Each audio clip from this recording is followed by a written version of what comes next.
దీనా, ఇక్కడున్నావా? ఏం చేస్తున్నావు చీకట్లో? నయోమి, నువ్వు వెళ్ళు, నేను తర్వాత వచ్చి మాట్లాడతాను ప్లీజ్. అరే, నిన్ను ఇలా వదిలేసి నేనెలా వెళ్తాను? ఆగు, లైట్ వేస్తా. ఏమైంది దీనా? ఎందుకు బాధపడుతున్నావు? చిన్నప్పటి నుంచి ఒంటరిగానే పెరిగాను.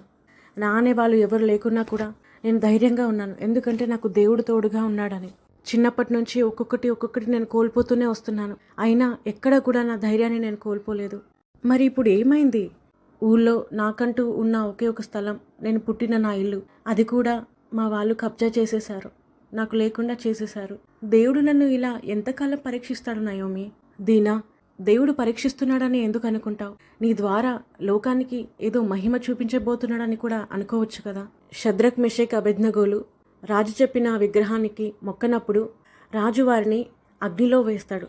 అంటే దేవుడు వారిని ఆ టైంలో పరీక్షిస్తున్నట్ట కాదు, కానీ వారి ద్వారా దేవుని మహిమను చూపించబోతున్నాడని అర్థం. అలాగే నీ జీవితం ద్వారా కూడా దేవుడు ఆయన మహిమను చూపించబోతున్నాడేమో. ఇజ్రాయేలీలను దేవుడు ఒక్క రాత్రిలోనే ధనవంతుల్ని చేశాడు. అలాంటిది నువ్వు కోల్పోయిన వాటన్నిటినీ ఒక్క నిమిషంలో తేయడానికి దేవుడికి ఎంత పని? Thank you Naomi. నీ మాటలు నాకు ఎంతో ఊరటని, ధైర్యాన్ని